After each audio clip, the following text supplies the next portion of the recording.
Welcome to WrestleRecap. I am Dylan Graives, being joined by John Sutton, bringing you the SmackDown recap. If you want to support WrestleRecap, you can like, share, and subscribe. You can comment down below, let us know how we're doing. But with that out of the way, let's get into this recap. So SmackDown begins with a recap video package of CM Punk screwing over Drew McIntyre at Clash at the Castle, and then Drew McIntyre subsequently quitting on Raw. Quitter. Yeah. The crowd chants for CM Punk, and say his name, and he appears. Except this isn't Joe Hendry. CM Punk comes out, cause who else was gonna open the show in Chi-Town?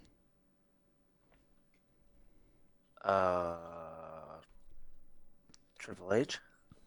I mean, it could have been Drew McIntyre. That would have been funny. Like, imagine. It's my city, not yours, CM Punk. Yeah. Like, imagine they're just in Chicago. The crowd is buzzing, chanting for CM Punk, and Drew McIntyre comes out instead. Just think of the boos that would have rained down. I know. That would have been crazy. But, you gotta get your monthly appearance out of CM Punk, so. Yeah, that's true. Plus, Cheap pop. It's Chicago, so you know that you're gonna see CM Punk, and he's probably gonna open the show. Yep. But so while Punk is making his way down to the ring, Wade Barrett apologizes for the comments that he made at Clash at the Castle and says that he's been reprimanded for it. Now, obviously, I believe it was during the Clash at the Castle recap. I mentioned that I'm fairly certain that I've heard that Wade and Drew both legitimately dislike CM Punk. So the comments that Wade Barrett had made were possibly, authentic. Yeah, were possibly like the real thing. Bro, it is if emotions get the best of him at work. Possibly. Just Damn. a shoot promo. But also, how does he not know about the outcome? Yeah, I mean, you never know. It's hard to say. Unless it was a last minute audible for Triple H just to add to the story for their SummerSlam matchup. Yeah, it's hard to say who actually was all in on it. I would imagine everyone was in on it, but you never know. Yeah. CM Punk talks about back in 2011 winning Money in the Bank, and not winning Money in the Bank, winning the WWE Championship at Money in the Bank, and then leaving only to come back and start his long reign. He talks about... Was that the one with him and John Cena? That was like his first feud back? I mean, there are plenty of them, but... Well, the 2011 Money in the Bank Championship win was when he blew the kiss to Vince McMahon. Oh, yeah. That bomb-ass storyline. So, he talked about that. He talked about how he was told that he was going to get jumped if he screwed Drew at Clash at the Castle. He talks about how Drew has talked about him for months. So Clash at the Castle was just some revenge. He says he didn't think it'd be that easy to bury Drew's career, though. Punk says that Drew has taken his ball and gone home. Paul Heyman interrupts, though. Now, CM Punk is a Paul Heyman guy. He even had a shirt that said it, everything. So Punk was naturally, thrown off by the fact that Paul Heyman, of all people, would interrupt his promo. But Paul Heyman comes out, and they get the typical EC dub chants from the crowd. This crowd was electric. I'm just going to say it now. I don't want They to wait. they were pretty solid. It was one of the best USA city, one of the best cities I've heard in a long time. Chicago's known for being a overall good crowd. Like Chicago, Philly, they're notable cities that give good reactions. But Heyman says that he's not out here to disrespect CM Punk and that he would never disrespect CM Punk, but he's running late. He just got here, so he had some business he has to take care of. He says that it's hot as balls outside and says that when you're in Chicago and CM Punk is there, it's hot as balls inside too. Heyman acknowledges that CM Punk sat next to his children while he got inducted into the Hall of Fame. And he calls CM Punk his best friend and says he's here on an urgent situation and asks Punk's permission to enter the ring and, carry on. The crowd chants for Roman. And Punk says that Heyman is the only person that could hijack his promo and get the crowd to chant for Roman Reigns. Which, show me the lie. True that. Punk invites Heyman into the ring, and they hug. Heyman says he needed that, and says that he came out here because he heard on the radio that Chicago is CM Punk's town. Like, he heard this on the radio on their way in. And hearing this apparently pissed Solo Sikoa off. Because, now that Solo is the head of the table, as Paul Heyman begrudgingly told us. Yeah. Well, no, that's Tama Tonga, a.k.a. the Tasmanian Devil. Same family. I just wanted to do that. Solo wants every town to be his town. So Heyman came out here to do Punk a favor. Heyman says that Punk is going to get cleared any day now, and if Punk doesn't leave now, the Bloodline is going to come out to get him. Heyman points out that the extra security and says that it's for the Wyatts, not the Bloodline, and tells Punk that for his own safety, he should get the hell out of there right now. Punk, kind of asks if, is Heyman actually serious that the Bloodline is going to jump him in Chicago?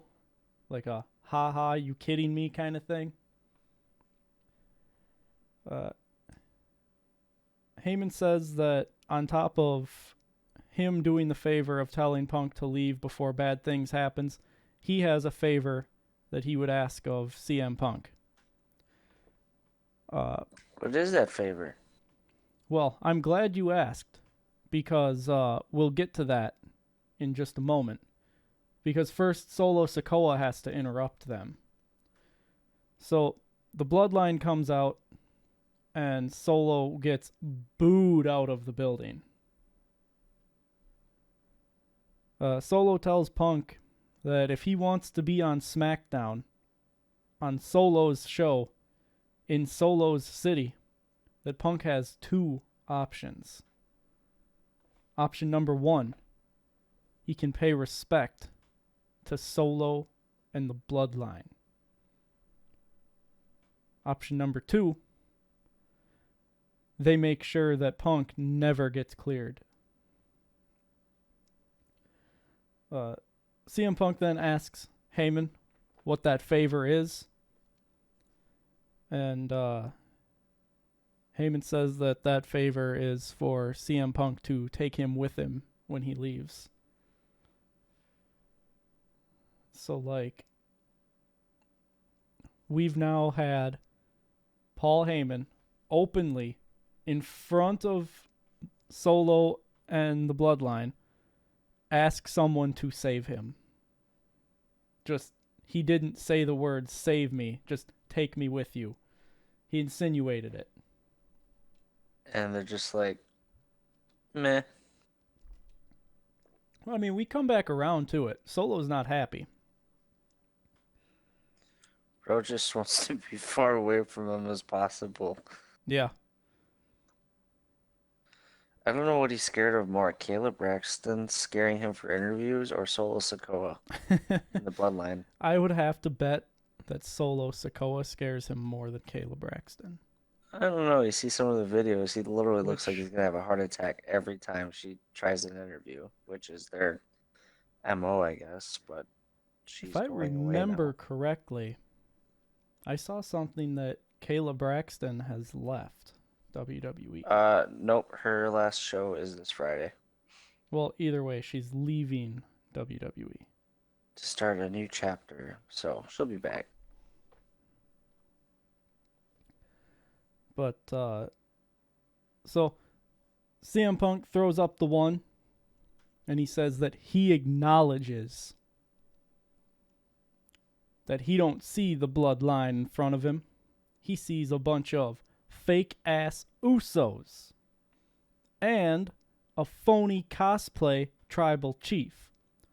While Punk is saying this, Heyman is like melting in the corner. And I'm not saying he's melting because it's hot as balls. At this point, the bloodline, they get up on the apron and enter the ring. They kind of square up with Punk, who's standing his ground. And then Cody Rhodes slides on into the ring from by the announce table with a pair of baseball bats. And he tosses one to Punk, who, I don't know if it was just me, but Punk looked like he was surprised to see Cody come to his aid. I don't know. But the bloodline fled from the ring following this. And Cody acknowledges that he's already beaten one head of the table. And therefore he challenges Solo to a match tonight with no one at ringside. Cody says that Solo leaves the Tongans in the back. And Cody will make sure that RKO stays in the back. Get out. Never. Still upset that I didn't get that shirt. Corey Graves then reiterates that there's added security here tonight following the Wyatt 6 attack on Raw. Just to be clear, it's not for the bloodline. It's definitely not for the bloodline. We then see kind of in like guerrilla area, Jade and Bianca talk about their Money in the Bank qualifier matches and getting their rematch for the women's tag titles before Bianca Belair comes out for her qualifier match.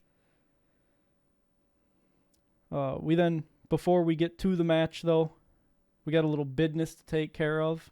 Got to make some money. So, commercial break. Thank God. Yeah, I needed it.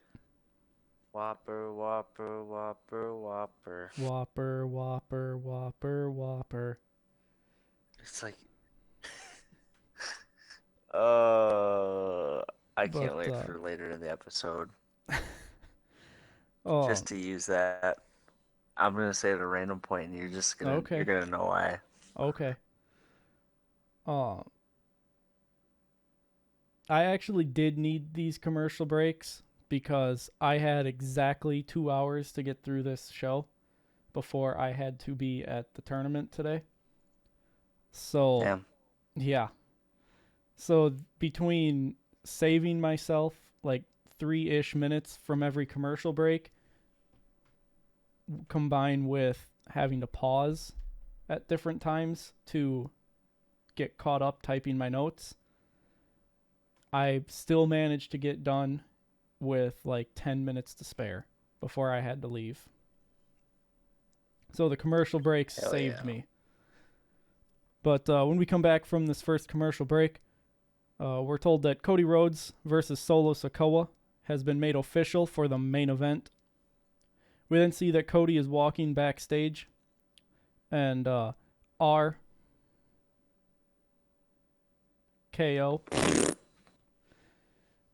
walk up to him, and Randy asks if Cody's sure that he wants to face Solo alone tonight, and Cody says that he is. Kevin Owens says that he doesn't like it because Solo always has a plan. Cody's confident, though, and confidence is key. Just like knowledge. No, knowledge is power. It's then time for a women's Money in the Bank triple threat qualifier match. As Bianca Belair had entered, Chelsea Green and Michin do not get entrances tonight. By the time we got to the end of the show, I was absolutely sick of seeing triple threat matches, though. Just going to say that. 3 of the 4 matches Qualifiers tonight. be getting to you, huh? 3 of the 4 matches tonight were triple threats, and I would guess 3 of the 4 matches next week are going to be triple threats as well.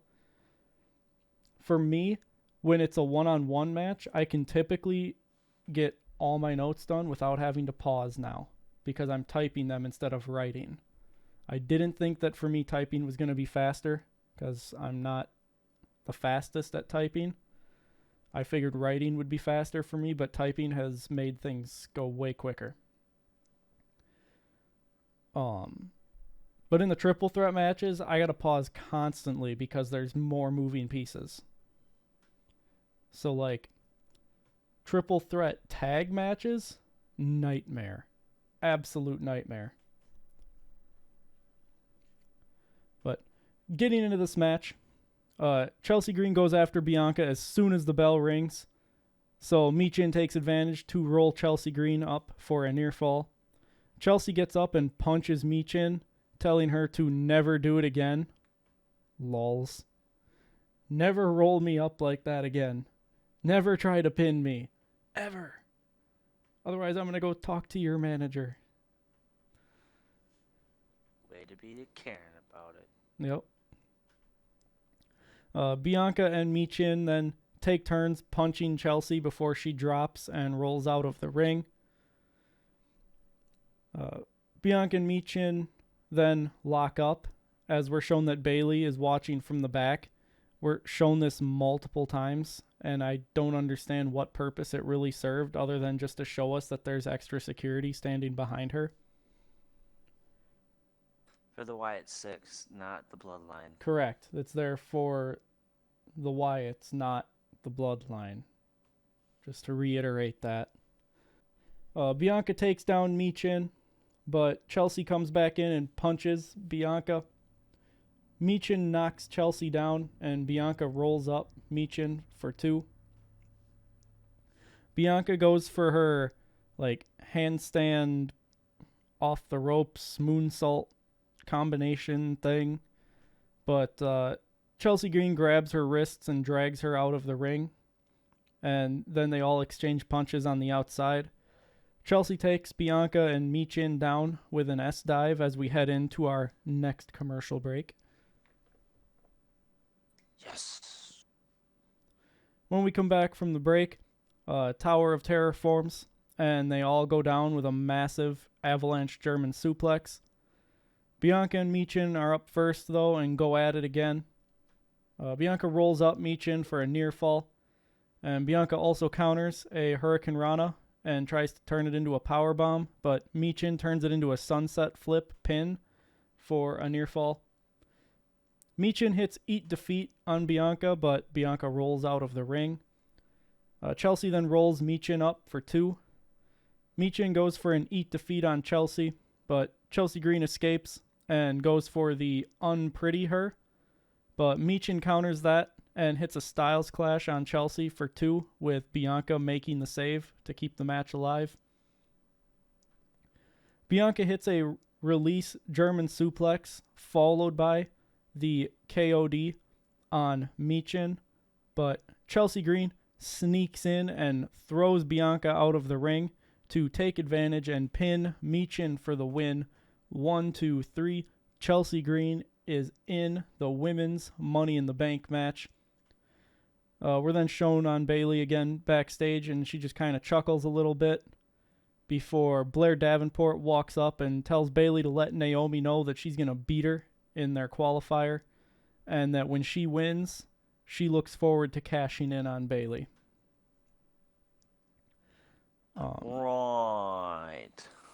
Yeah. So first off with this, clearly Blair Davenport doesn't realize that the center of the universe is going to qualify for that match and then win and become Miss Money in the Bank, because then they're going to have a like Barbie looking pink briefcase that they can then put replicas of on WWE Shop, and that stuff will sell like hotcakes. It's just good business. Bro, knowing Chelsea Green, she's going to bring the Divas title back if she wins. Well, her character. Please no, though. Don't you put that evil on us.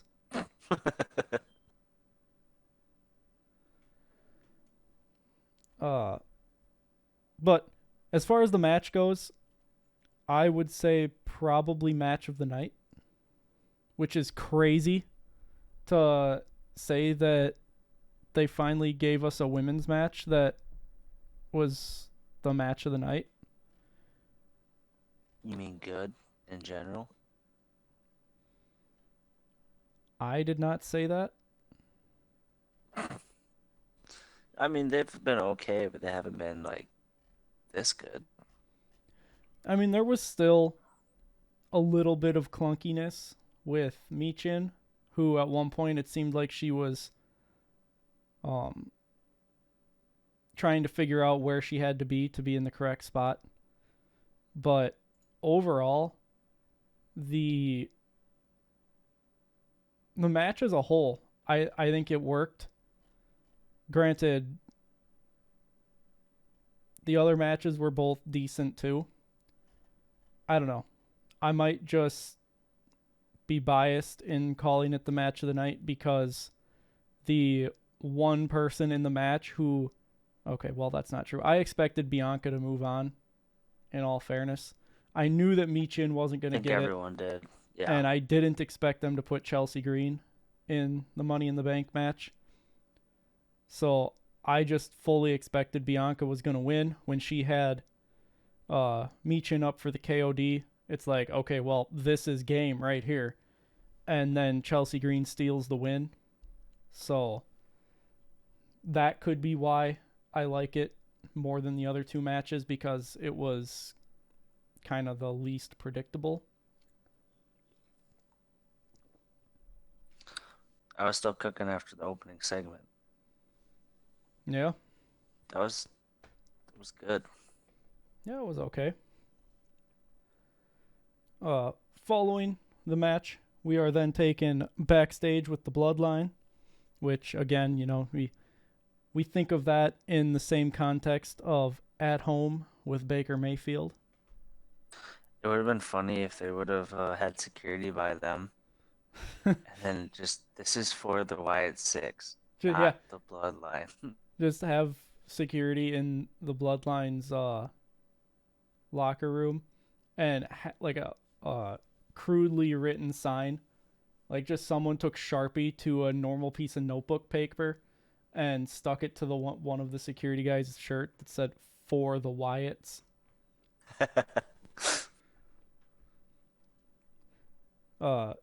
Solo gives Paul Heyman a task and ultimately just intimidates him. Audio cuts out during this, so we don't get to hear all of what Solo says.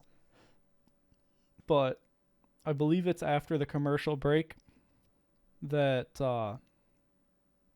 actually, it might even be further down in the show. Either way, Corey Graves eventually gets us caught up. I believe it was Corey. It was either Corey or Wade. I mean, there's only two of them. So one of the two tells us that the orders that Solo gave Paul Heyman is to let Tama Tonga and Tonga Loa know that their jobs tonight are to make sure that neither Randy nor Kevin win their Money in the Bank matches. We then had to do a commercial break. When we come back, we get a flashback to the Grayson Waller effect last week. And then Kayla Braxton is with Grayson Waller, who is here by himself tonight. Waller says that he's going to qualify, and then he's going to win Money in the Bank for his boy, Austin Theory. But DIY interrupt, and Gargano says that Waller doesn't care about Theory. And Tommaso Ciampa says that Waller sacrificed his best friend last week. And then we hear some banging on the garage door behind them, and we see someone go to open it. As the door goes up, it's revealed to be Drew McIntyre having beaten up CM Punk. Drew picks up a bloody CM Punk and carries him out to the stage before throwing him down. Drew mocks CM Punk's kneel pose before taking CM Punk's bracelet.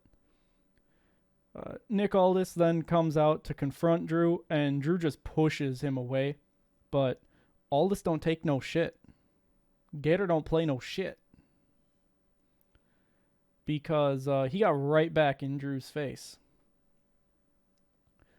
Officials and medical staff come out and start putting Punk on a flatboard as we head into the commercial break.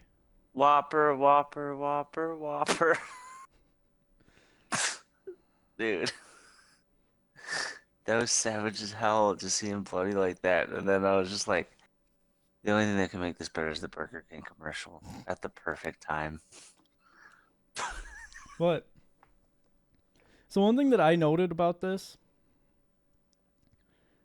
in kayfabe, Drew is no longer employed. I guess in kayfabe, he was never employed by SmackDown. Therefore, he would be trespassing at this show, since he was not invited. So, this is a crime. This is assault. Assault. Yeah. Dude and just battery. committed assault on national television. We ain't gonna talk about it?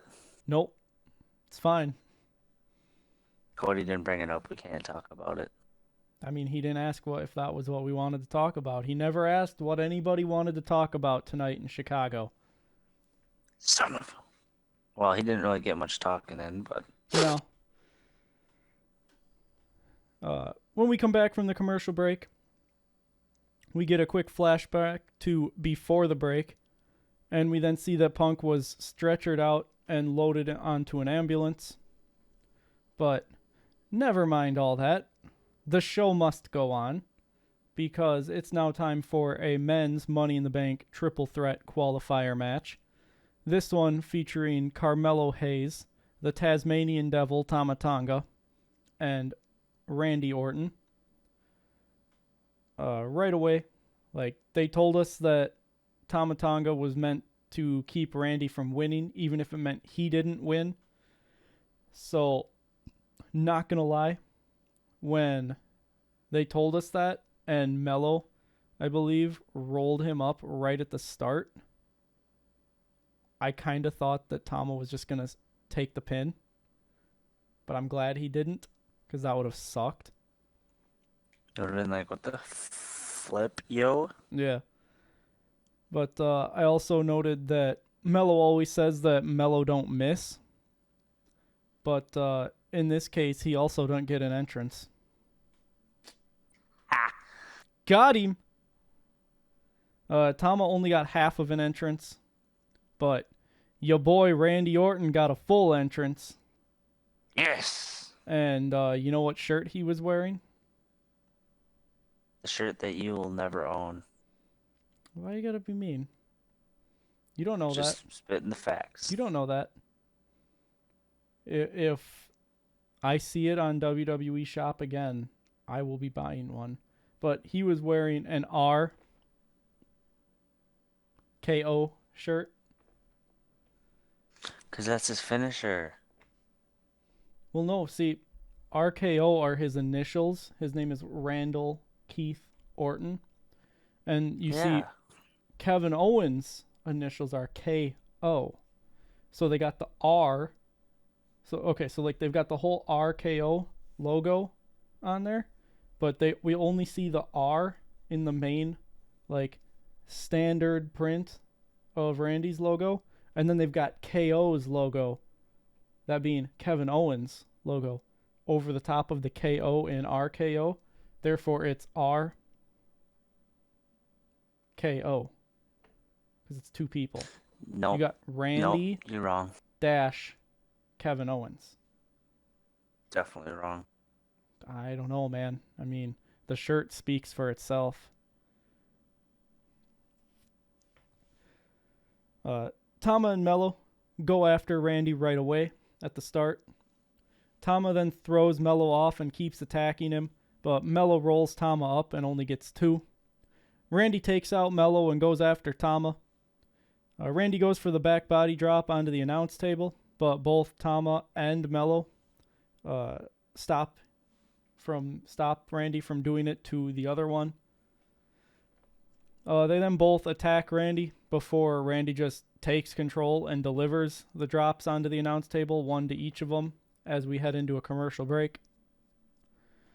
When we come back, it's just Tama Tonga and Carmelo Hayes in the ring with no sight of Randy. Tama takes control and hits a sliding clothesline for a near fall.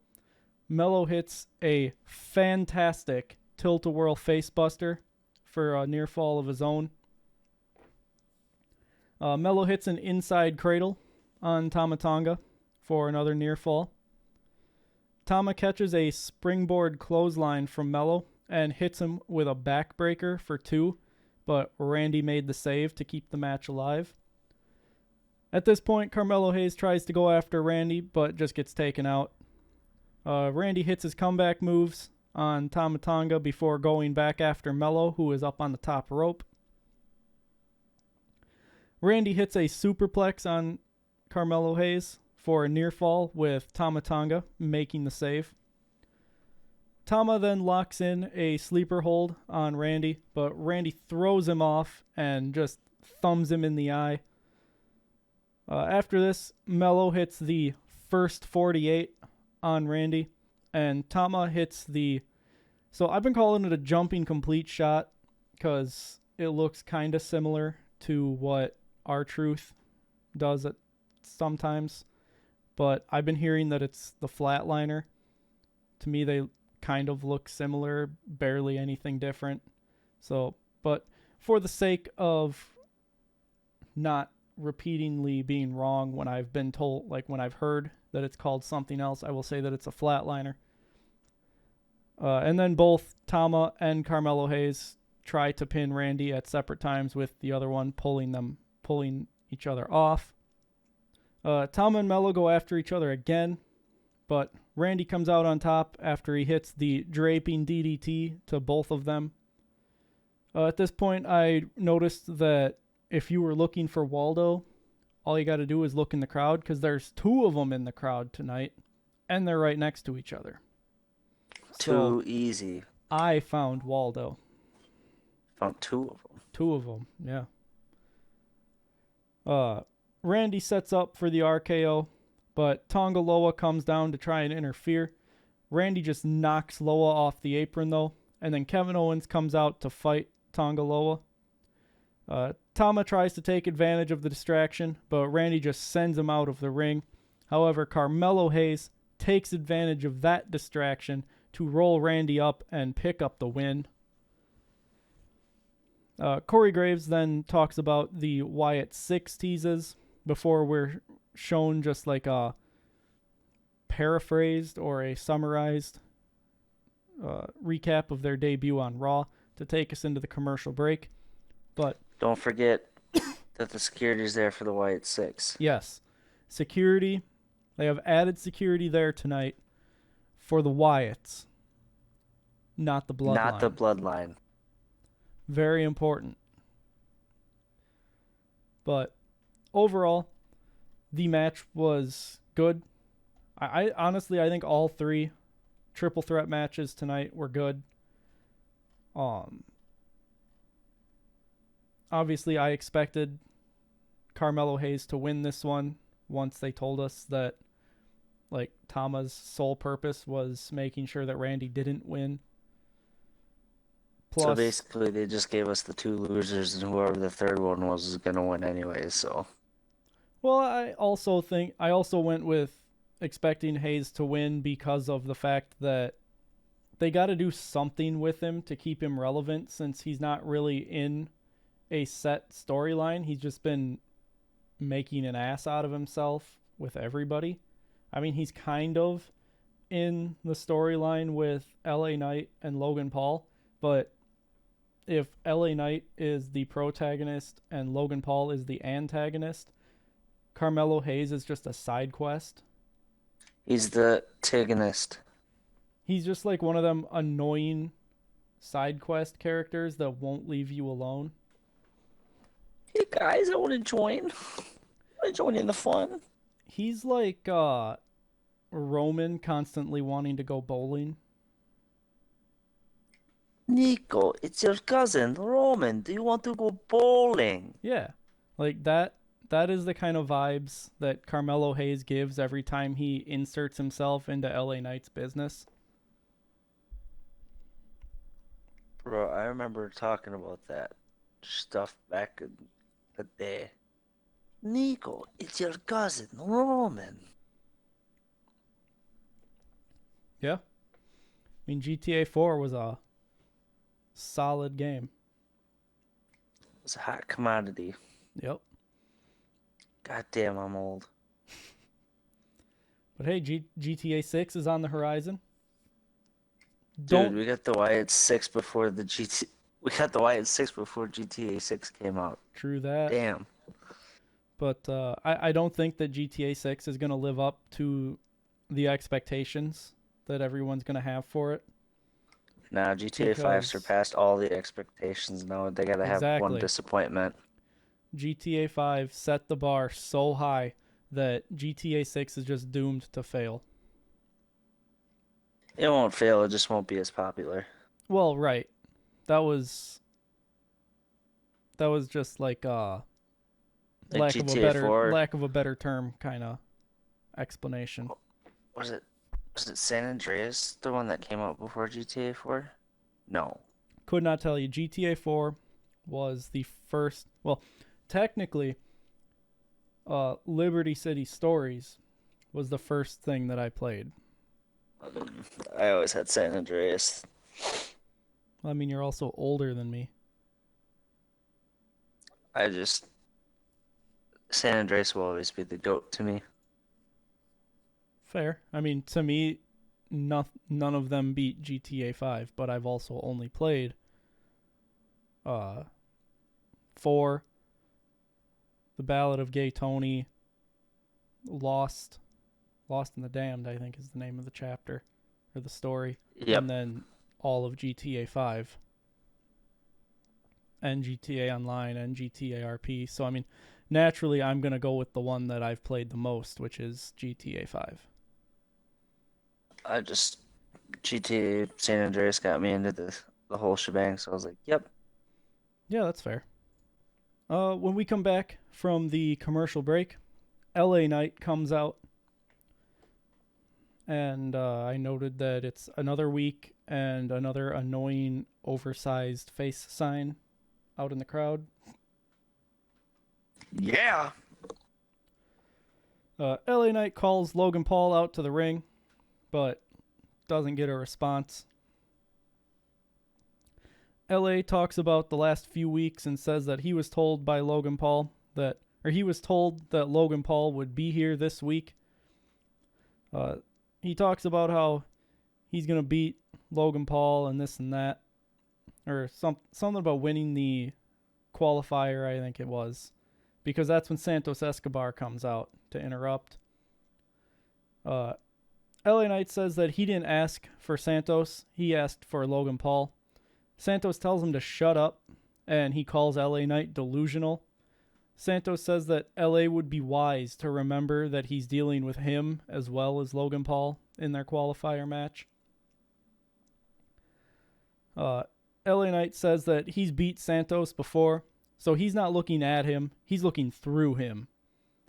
And after LA says this, Santos attacks LA, but Knight counters it, and he hits a BFT before Logan Paul attacks LA Knight from behind. We then head into a commercial break. And when we come back, It's another men's Money in the Bank triple threat qualifier match.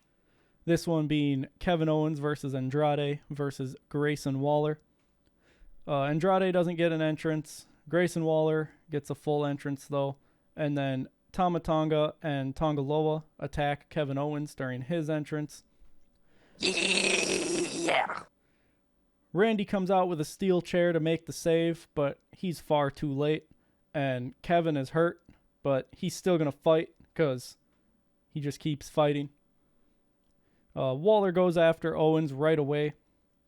And Andrade hits the back elbow on Waller for 2. Again, when this happened, Kevin Owens had been thrown out of the ring. I thought that the match was going to end right there. I thought that they were just going to do the quick shock factor to not give us another full-length triple threat match on the card. But I was wrong. Because Waller kicked out. Wrong. Yep. We're told that Andrade is the reigning speed champion, but apparently that doesn't translate to anything on the actual shows. Waller takes down Andrade, but KO takes down Waller. They all then fight on the apron, and Waller hits a backdrop on Kevin Owens onto the apron when KO was trying to do a powerbomb to Waller. Andrade hits a sunset flip powerbomb to Waller, jumping over the ropes and hitting the powerbomb from the apron to the floor as we head into a commercial break. When we come back from the break, they're in a triple down, and then they all trade punches on their knees while in the middle of the ring. Once they're all up, they trade strikes, and then Andrade fires up and hits Waller and Owens with Meteoras. Waller rolls out of the ring, but Andrade goes to pin Owens, but he only gets 2. Owens and Andrade brawl in the middle of the ring before Waller hits them both with a jumping complete shot, but they both kick out at 2. Waller counters a stunner and takes KO down with a kick to the injured leg before Andrade takes control.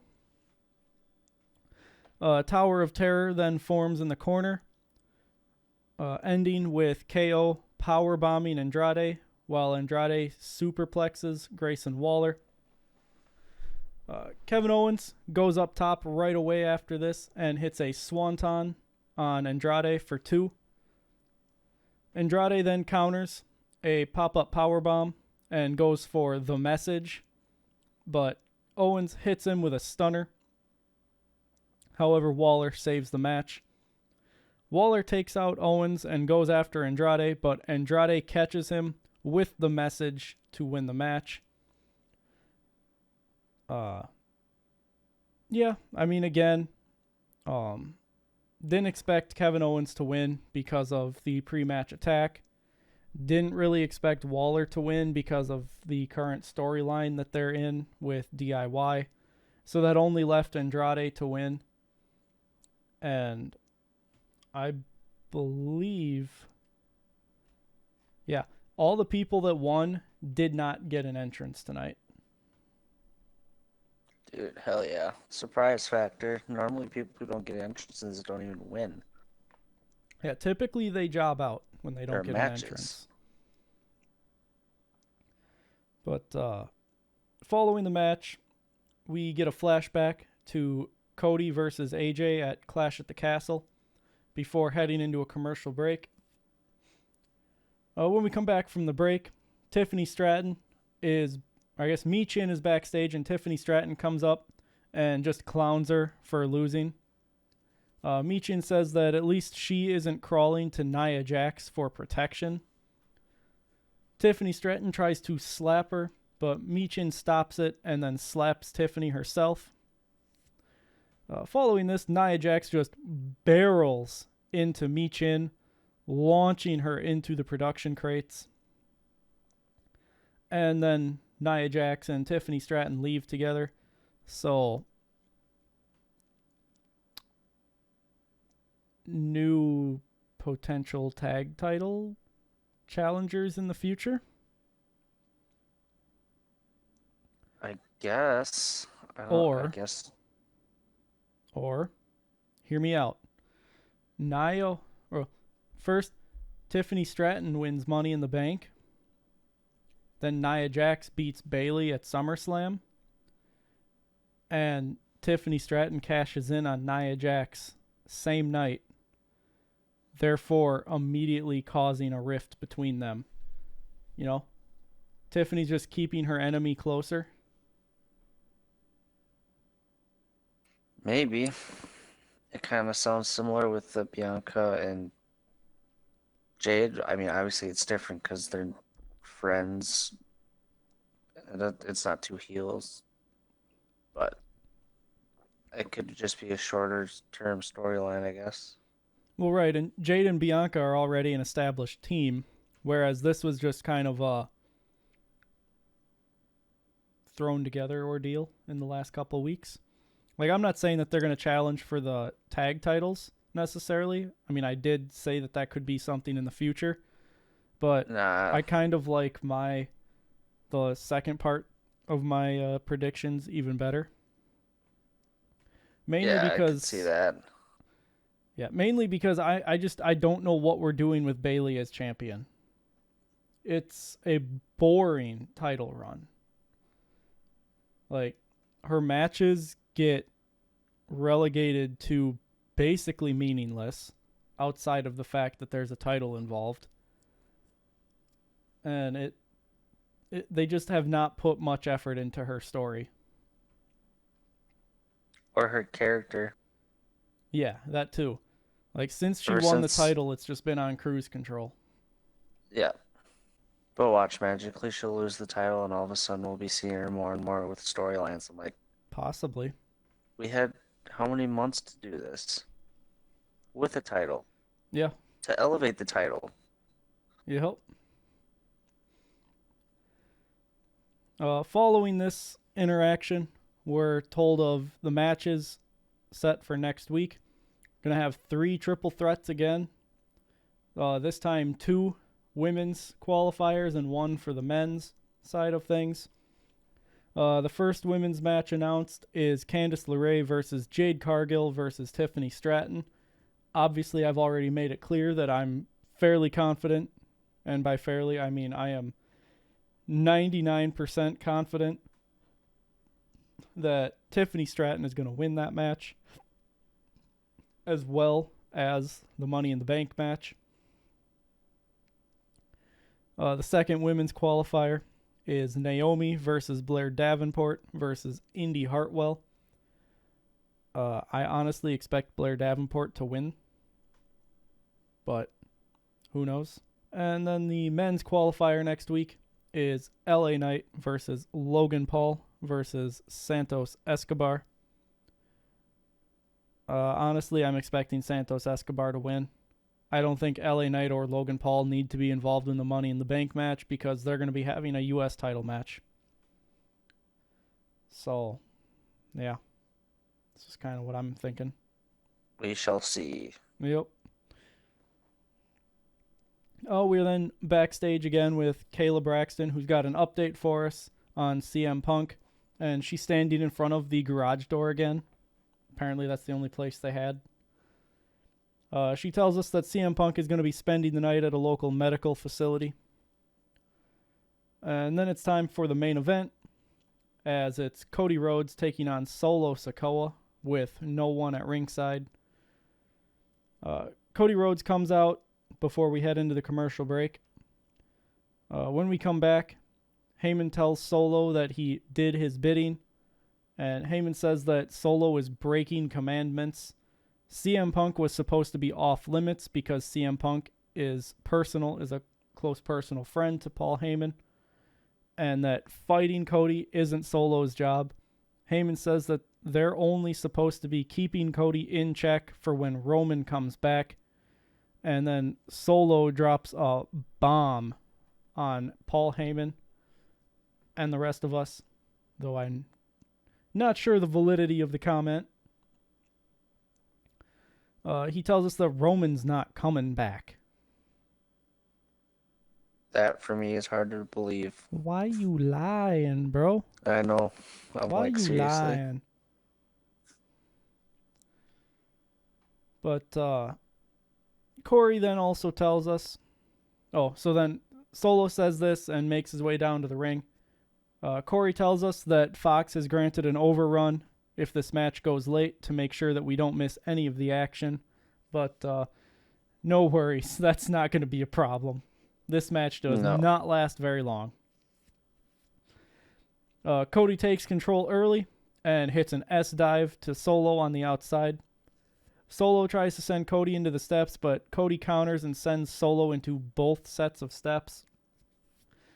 Cody methodically gets back into the ring, acting very Viper-esque, if I do say so. Yeah, he just can't contort his body like Randy can. No, that's one thing I can never find out is how smooth, like, I get he's the Viper and he's supposed to, but well, I think that he studied the way that snakes move in order to practice it and get good at it. It is aesthetically pleasing. Like, yeah. When I was younger and watched him, like, you ever notice how he kind of almost rolls his feet? Oh, you gotta watch it. He, like, steps on the side of his foot and he, like, curves it down. It's weird. And I'm like, it just looks so fluid. It's weird. Well, I mean, he's had lots of practice. 20 plus years. Yes, sir. Cody's setting up to hit a crossroads, but Tama Tonga and Tonga Loa attack Cody, causing a disqualification. They get Cody set up for the spike, but KO make the save with Randy running down and Kevin Owens like limping his way down to the ring. KO hits Tonga Loa with a stunner and I put Loa for both of them. Well, KO hits one of them with a stunner and Randy hits the other one with an RKO. It's now a 3-on-1 and Solo backs into a corner and starts to plead before starting to evil laugh. Why would he evil laugh? Why? Because there's a secret that's going to help us later. Oh no, it's not helping later. It is helping right now. Because Jacob Fatu debuts and he takes all three of them out.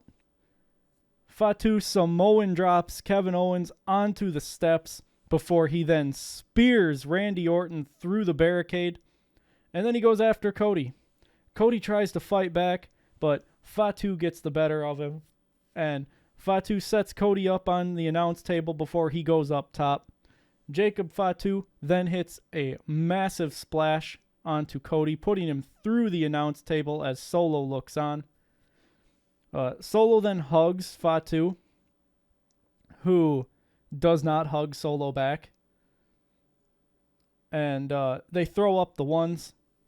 And I noted that when Tama Tonga and Tonga Loa get back in the ring behind them, they look very unsettled by Jacob Fatu being there. But nonetheless, they throw up the ones too. And to wrap up the show, I just got that the Samoan werewolf has arrived.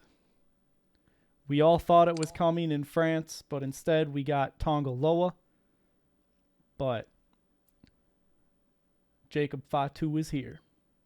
I'm hearing that they're saying that he's the best wrestler out of all three of them that have debuted. Yes. And possibly better than Solo. Yes. They've pushed off Jacob Fatu's debut this long because they wanted to establish Solo Sikoa as a threat beforehand because they knew that Solo can't compete with Jacob Fatu. So if they knew he was the better wrestler, how come they hadn't signed him like way earlier? Is it just a contractual obligation he had that he couldn't? I believe he was in MLW before. Do you know what I mean? So, if the majority, you gotta assume WWE thought the same, so why wouldn't they just sign him? I mean, maybe not getting eyes on him until he was in MLW and then he had to run out his contract. I don't know. Any number of things. Maybe he didn't want to. Like, why are Tama Tonga and Tonga Loa just now coming to WWE. Not Yeah, counting the other thing Camacho. is Jacob. No, Jacob Fatu is not the son of Umaga. That's Zilla Fatu. Or I believe Zilla Fatu is supposed to be joining them too. it Edward. says here that he was training to become a professional wrestler in Booker T's Reality of Wrestling as of December 2022. Yeah, I'm pretty sure that I saw somewhere though that Zilla is supposed to be headed to join his fellow bloodline family. He's still owned by Reality of Wrestling, but I think he's on his way out. I mean, Reality of Wrestling is Booker T's thing, so I don't imagine that Booker T would hold anybody back from making it to WWE. Oh, I'm reading here that Zilla Fatu is going to be the next one, so I'm assuming Okay, yeah, that I maybe knew that the there next was one PLE. more. I knew that there was He's- for sure one more supposed to be joining them, and I was pretty sure that it was Zilla He's supposed Fatu. to be the best, I heard. No, Jacob Fatu is the best of the group. Well, he's supposed to be up there.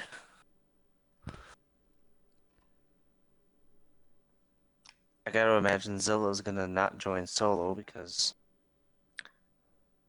I mean, he might. That would give him 5. but he might want to have a match on who gets the Samoan spike, seeing Unimportant. as it would be his dad. Unimportant. Bloodline rules, bloodline drama. Oh. Or can they not even speak of Umaga's name? No, I think they can. Yeah, they definitely can. They've mentioned Umaga.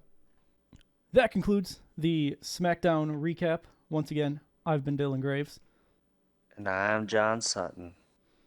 This has been WrestleRecap. If you want to support WrestleRecap, you can like, share, and subscribe. You can comment down below and let us know how we're doing. Saved it.